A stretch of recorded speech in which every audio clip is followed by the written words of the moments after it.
Hello, everyone. It is Tuesday afternoon at 3 o'clock, and we all know what that means. It is Tuesday tea time here at Catch Your Breath 60. Hi, Fred. I wanted to talk to you today about your holiday survival guide. It seems that we all need a little bit of a reminder to be successful through the holidays. So last week I was talking to you about not being able to sleep. And it seems to happen once a week. I'm not kidding. So this morning, or last night, if you will, I was up until 8 o'clock this morning. No sleep whatsoever. And I went back to bed for a couple of hours. And now I'm afraid to go back again because you know what happens if you sleep too much in the daytime, right? So the holidays are looming, and almost everybody is celebrating holidays or has some holiday celebration at this time of the year. Um, and when we start looking at the holidays, right, it conjures up these memories of uh, days days past, right? And I think back to the days when my kids were young and I was young and strong, and I could do Herculean things, right? Hi, Beverly. Um, yeah, I can no longer do that stuff. Can you? I think that most of us with COPD of any uh, doesn't matter what stage you're at. I think most of us know that there is a difference in what we are able to um, complete throughout the holidays and the tasks that we're able to do. We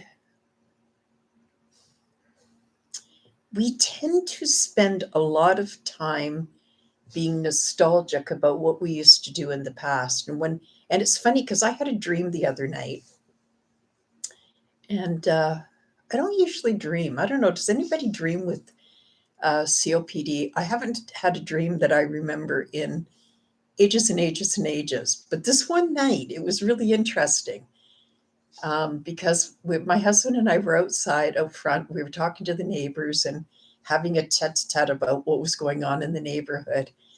And of course, there I was, young and strong, and smoking a cigarette. So I guess if I smoke in my dreams, then it's okay, right? It doesn't really count as cheating. But it's funny because the last 3 days has been really, really hard on me. And I don't know if it's the weather. I think that it is. I don't know if it's the weather or what the heck it is, but I'm telling you, it has been so bad. And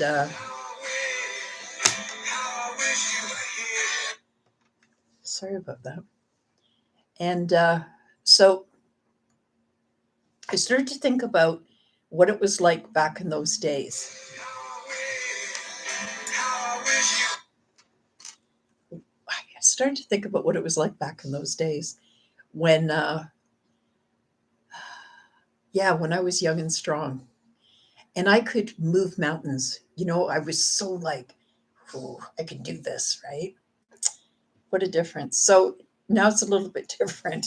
Now I can't get a turkey in and out of the oven by myself. So um, when I think back of the things that I used to do and how strong I was a big girl. Yeah, I think that. So Sunday, the Sunday just passed. We had to go get my daughter and I go together to get her hair done. So we went to get her hair done, and I thought, I don't know what's wrong with me. Like I can't breathe. I'm just having a real hard time. It feels like, there's an elephant sitting on my chest, eh? And I thought I was maybe being a hypochondriac about having to go out because, I don't go out very often. But now I realize that it wasn't. It's the weather, right? The barometer is low, the ceilings are low. And yep, just not feeling it. So I started to think about what we would do for the holidays. So we celebrate Christmas, just to get it out there. I know everybody doesn't. I know some people have Hanukkah, and there's other holidays that come up this month for a lot of people, or early January as well, right? And the problem is that we really hype up these holidays. We start talking about it like as soon as Thanksgiving is over. And for us in Canada, Thanksgiving's done in October, so we do a lot of planning and talking about Christmas, what we will do, how we will do it, blah blah blah. And I like to go back when the kids were little, right? I like to have like thousands and thousands of dollars worth of um, gifts under the tree for the kids, right? We always went a little bit overboard for Christmas, but now I can't do it. Um, I live on a pension, and pensions don't pay well, and it's just the way that it is, right? So I can't. I can no longer afford that, nor should I be doing that. So the thing I'd like you to ask yourself when we're talking about being on a pension. Now I have grandchildren, so um, they really take the priority, right? And I'm not worried about my kids too much. I mean, when I look at my kids and I think about how much money they make, and um, I see them, anything that they want, they go out and buy themselves. So I have decided to absolve myself of the guilt of not buying them uh, piles and piles of Christmas stuff. I just love to give to people at Christmas, but when giving gets to the point where it hurts, it's probably better to reconsider that. So one of the first things that I did for the holiday season, or for the season that's coming up, right, when I started to think about the season, is I decluttered. I put away, or gave away, or sold things that were in the cupboard but not being used.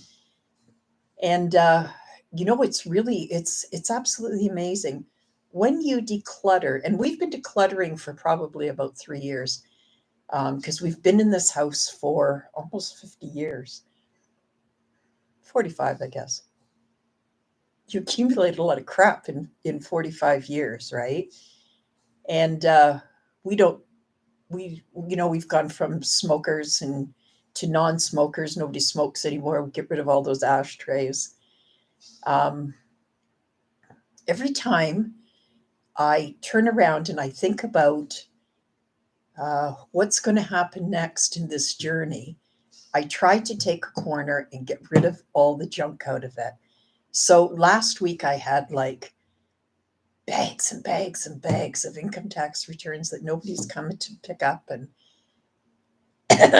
shredded all of those and got rid of them, and it feels really good, and it left me some room. Oh my goodness, I've got room in my office for some stuff. And it's not necessarily that I want to fill that up. I don't want to fill that void up again. I like to see the empty space.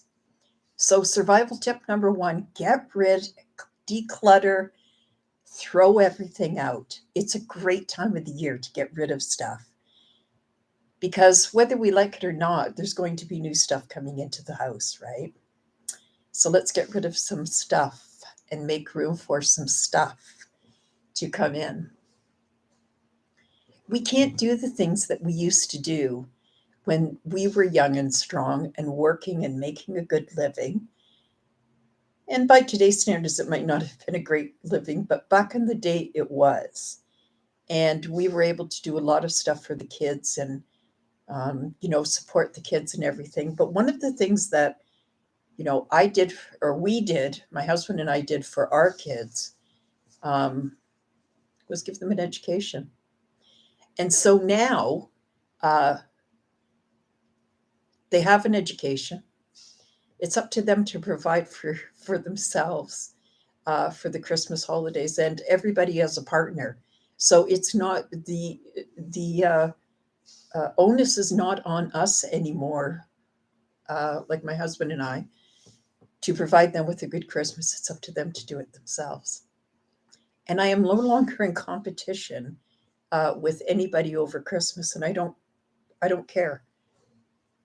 So I've stepped back, pulled back, and eliminated a lot of that worry that we would have at Christmas time, about the finances. Can we afford this? How much do we give each kid? How does it all work? How do we get dinner on the table? All of that stuff. So delegate.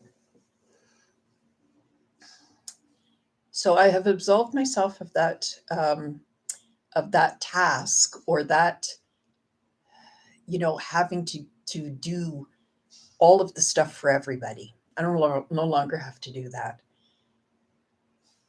Delegate what needs to be done. There is no reason why any of us who have chronic illness or COPD or anything else should be doing everything for everybody. It's just not feasible. It's ridiculous to expect to be able to do that. So I have learned to delegate. And I don't mind, for the most part, I don't mind having the dinner at my house because it makes it easier for me if I don't have to go out. But it certainly doesn't make it easier for my husband, because he gets stuck with it all. And, the kids show up 10 minutes before dinner's served, and they leave about half an hour after. And when that happened at Thanksgiving, I said to my husband, "This is it. I'm done. It's too much work, too many people.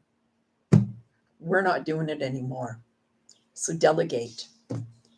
Ask people to pick things up for you that you are going to buy this Christmas. But the thing is that we need to cut back and make things more affordable for us, because we are on a limited income. And stop trying to show your kids how much you love them by buying them things. They don't need stuff, and um, they're used to going on Amazon and just buying anything that they need.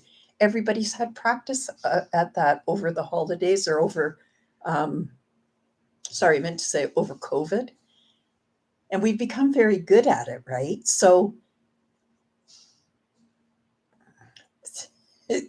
I don't think that there's anything. Um, I don't think that there's anything that I could buy my kids that they can't buy themselves. Not a thing on this planet. So learning to step back and to delegate that to somebody else really takes the onus off of my shoulders. Now I can just kind of, uh, instead of buying the expensive presents, I can buy a game or something that we can all play together. And we will have a better time doing that than we will opening hundreds of dollars of presents. So I've taken that onus off my back completely. I'm not making the food anymore.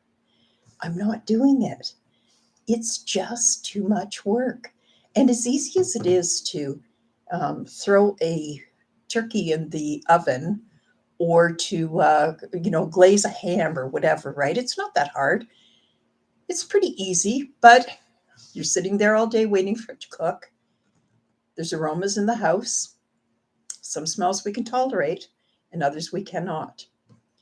We, we have to, we have to,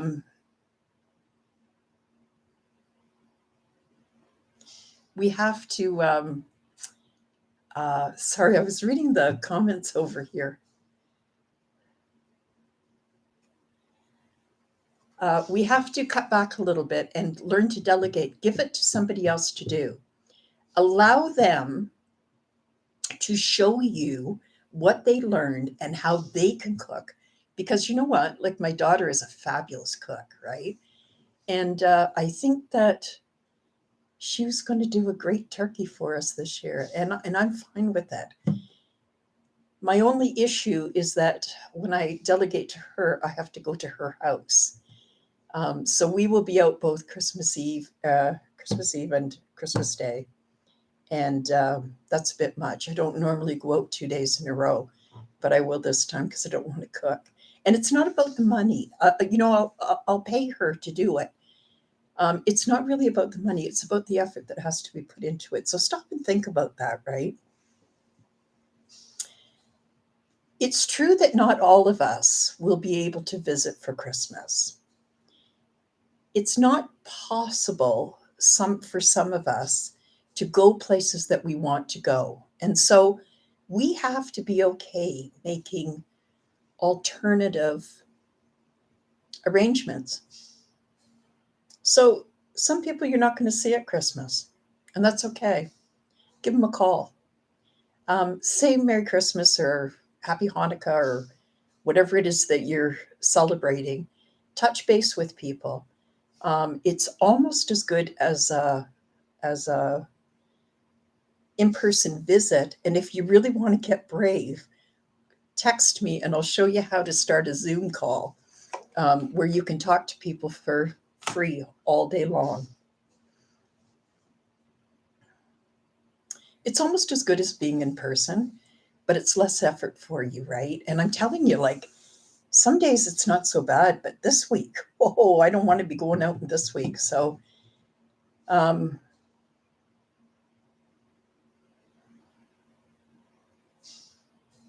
clean the clutter, make room for new stuff that's coming into your house. When people ask you what you want for Christmas, like, no, Mom, I really want to buy you something. Okay, really buy me something. Buy me a food card. Get me a Visa card so that I can use it for whatever I need. I can buy a BiPAP mask or, I don't know, oxygen stuff or, I don't know, whatever I need, right? Buy me an Amazon card, right? And then I'll enjoy that twice because I'll enjoy it when I get it and I'll enjoy it when I spend it, right? And don't tell people that you don't need anything. You probably need a few things. And if you don't need something, then start a hobby, right? Your kids can afford it. It doesn't have to be a lot of money. It can be a $10 thing. It's not the money that counts. It's the thought that we put into the gift itself. And like I said, I don't care if it's $10, as long as you put some thought into it, right? So how will you celebrate the holidays? What will you be doing for the holidays this year? Will you be shut in? And if you are, will you be okay with that? Is somebody bringing you turkey dinner? Could bring it the next day. If I can't make it, you can bring it the next day.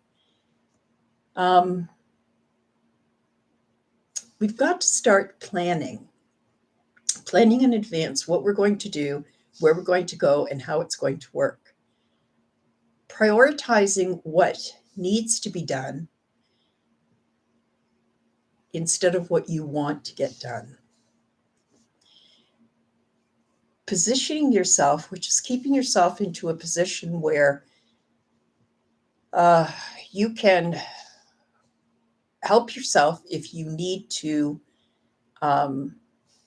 stop and catch your breath. Because all I have to do to stop and catch my breath is to get up and walk to the bathroom. And then I have to stop and catch my breath. Learning to breathe, and we're going to talk about this later on, right? We're going to talk about learning about breathing and talking about some of the techniques that really help you to maintain your shortness of breath, right? So planning in advance, prioritizing, positioning yourself. So when I say positioning yourself, what I mean is if you're going to go into the kitchen and help to prepare the carrots, right? Have a bar stool or a chair where you can sit in the kitchen and work at a table or a counter. It makes a big difference if you can sit down and do a project than if you have to stand up and do it. Embrace the holidays. It is a short time for the rest of the year, and as people are making merry for the holidays, instead of begrudging them their joy, embrace it with them.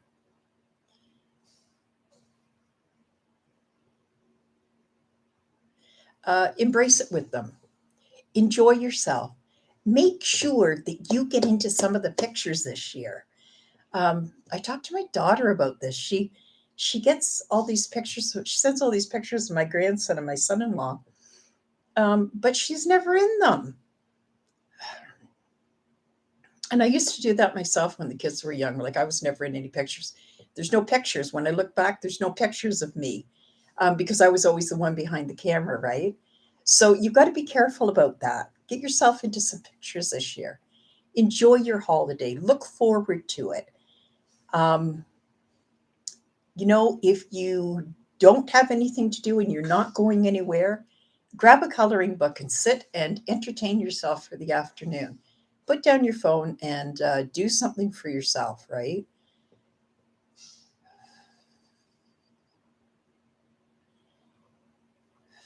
It's such a short time of the year. It's such a short amount of time for the year. Um, and it's important that we enjoy it as much as we possibly can. So comment below and tell me below some of the tips and tricks that you use for your Christmas survival or holiday survival. Not everybody celebrates Christmas, and I respect that. But for your holiday survival, what is one of the tips and tricks that you use? And when you share here, you share it with everybody. Thank you so much for popping in today. I really appreciate everybody who is here and joins me live on YouTube for Tuesday Tea Time at 3 o'clock on Catch Your Breath 60. Thanks, everybody, and we'll see you again next week.